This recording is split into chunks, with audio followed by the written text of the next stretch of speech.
हे भगवान, अब आप मुझसे कार्तिक कृष्ण पक्ष की एकादशी का नाम और संतोष भाभी तुम्हारा नाम ले तो माथे की तरह करने से क्या फल मिलता है सो सब विधि पूर्वक कहिए। भगवान श्री कृष्ण बोले कि इस एकादशी का नाम रमा एकादशी है। ये बड़े बड़े पापों को नाश करने वाली है। मैं तुमसे इसकी कथा कहता हूँ, ध्यान पूर्वक सुन लो। कथा है राजन, प्राचीन काल में मुकुंदन नाम का एक राजा था। उसकी इंद्र, यम, कुबेर, वरुण तथा विभीषण के साथ भी मित्रता थी। धर्मदत्त विष्णु भक्त और न्याय प्रिय था। उस राजा के चंद्रभागा नामक की एक कन्या थी। राजा ने चंद्रभागा का विवाह राजा चंद्रसेन के पुत्र शोभमान के साथ कर दिया। एक समय शोभमान ससुर के घर आया। उन्हीं दिनों में जल्दी ही पुण्य दायिनी रमा एकादशी भी आने वाली थी। जब व्रत करने का दिन समीप आ गया तो चंद्रभागा को अत्यंत चिंता हुई कि मेरे पति बहुत दुर्बल है, वे व्रत कैसे करेंगे और मेरे पिता की आज्ञा अति कठोर है। दशमी को राजा ने ढोल बजाकर सारे राज्य में यह घोषणा करवा दी गई कि एकादशी को कोई भी भोजन नहीं करेगा। घोषणा सुनते ही शोभमान को अत्यंत चिंता हुई और अपनी पत्नी से कहा, प्रिय, अब मैं क्या करना चाहूँ। मैं भी किसी प्रकार की भूख नहीं सहन कर सकता हूँ।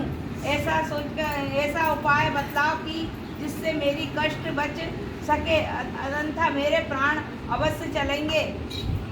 चंद्रभागा कहने लगी, स्वामी, मेरे पिता के राज्य में एकादशी के दिन कोई भी भोजन नहीं करता है। यहाँ तक कि हाथी, घोड़ा, गौ और आदि भी तृण, अन्न, जल आदि ग्रहण नहीं करते हैं। फिर मनुष्य कैसे भोजन कर सकते हैं? यदि आप भोजन कराना चाहते तो किसी दूसरे स्थान पर चले जाइए, और यदि आप वहाँ रहना चाहते तो आपको एकादशी का व्रत करना पड़ेगा। ऐसा सुनकर शोभन कहने लगा, हे प्रिय, मैं व्रत अवश्य करूँगा।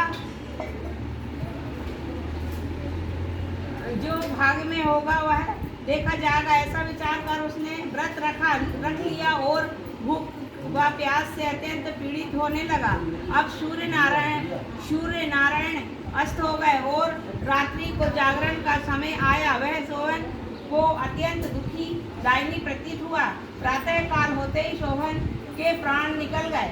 तब राजा ने उसका दाह संस्कार कराया, परंतु चंद्रभागा अपने पिता की आज्ञा से सती नहीं हुई और अपने पिता के घर में ही रहने लगी। रमा एकादशी के प्रभाव से शोभन को मंदराचल पर्वत पर धन धान्य से युक्त तथा शत्रुओं से रहित एक सुंदर देवपुर नगर का राज प्राप्त हुआ। वह देवपुर सुंदर स्वर्ण खंभों से निर्मित तथा और उसमें शोभन को बहुमूल्य वस्त्र आभूषण भी मिले। एक समय कुंदन के नगर में रहने वाला सोम शर्मा नामक का ब्राह्मण तीर्थ यात्रा करता हुआ घूमता घूमता उधर जा निकला और उसने शोभन को पहचान लिया कि यह तो राजा का जमाई है। शोभन भी उसको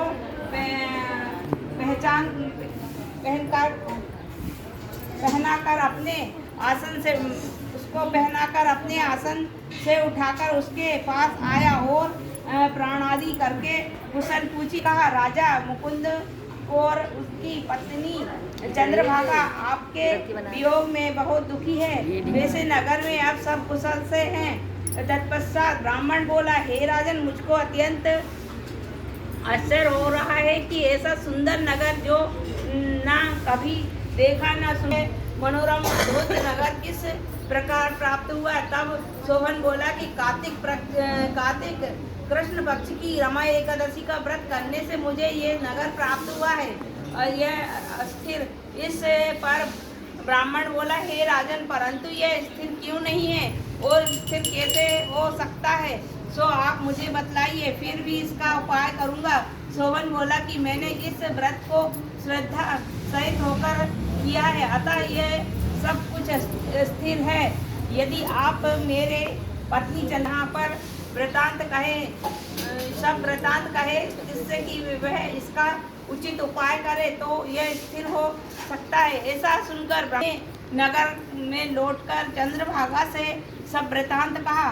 ब्राह्मण के वचन को सुनकर चंद्रभागा बड़ी प्रसन्नता के साथ बोली, ब्राह्मण देवता, यह सब बातें आप प्रत्यक्ष में देखी है या स्वप्न की बात कह रहे हैं? ब्राह्मण कहने लगा कि हे पुत्री, मैं मंदराचल में तुम्हारे पति शोभामान को प्रत्यक्ष देखा है, साथ में ही देवताओं के नगर के समान उनका नगर भी देखा है, और उन्होंने यह भी कहा है कि यह स्थिर नहीं है, जिस प्रकार की स्थिर हो सके उसका उपाय करना चाहता है।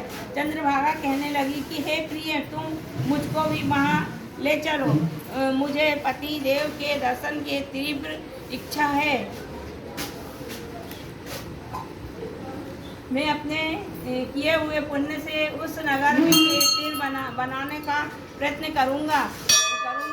सोम शर्मा यह बात सुनकर चंद्रभागा को साथ लेकर मंदराचल पर्वत के समीप वामदेव ऋषि के आश्रम में गया। वामदेव ऋषि ने उनकी बात को सुनकर वेद मंत्र के उच्चारण करके चंद्रभागा का अभिषेक किया। तब ऋषि ने मंत्र के प्रभाव से एकादशी के व्रत से चंद्रभागा का शरीर दिव्य रूप को हो गया और वे दिव्य गति को प्राप्त हुई। इसके बाद वे बड़ी प्रसन्नता के साथ अपने पति के समीप गई। अपनी प्रिय पत्नी को आते देखकर शोभन अत्यंत प्रसन्न हुआ और उसको बुलाकर अपनी वाहिनी तरफ बिठा लिया। चंद्रभागा कहने लगी कि हे प्राणनाथ, आप मेरे पुण्य को ग्रहण कीजिए। अपने पिता के घर में जब मैं 8 वर्ष की थी, तब मैं विधि पूर्वक एकादशी का व्रत को श्रद्धा पूर्वक करती आ रही हूँ। मेरे इस पुण्य के प्रभाव से आपका यह नगर प्रलय है अतः स्थिर हो जाएगा तथा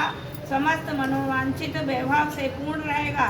चंद्रभागा के उसी क्षण भगवान विष्णु का ध्यान किया और प्रार्थना की, मेरे एकादशी के समस्त पुण्य के मेरे पति को मनोरथ पूर्ण करने वाले हेतु स्वीकार करें। तभी प्रसिद्ध देवपुर नगर में स्थित हो गया। तब चंद्रभागा के दिव्य रूप धारण कर तथा दिव्य आभूषणों को वस्त्रों को सुशोभित होकर अपने पति के साथ रहने लगी।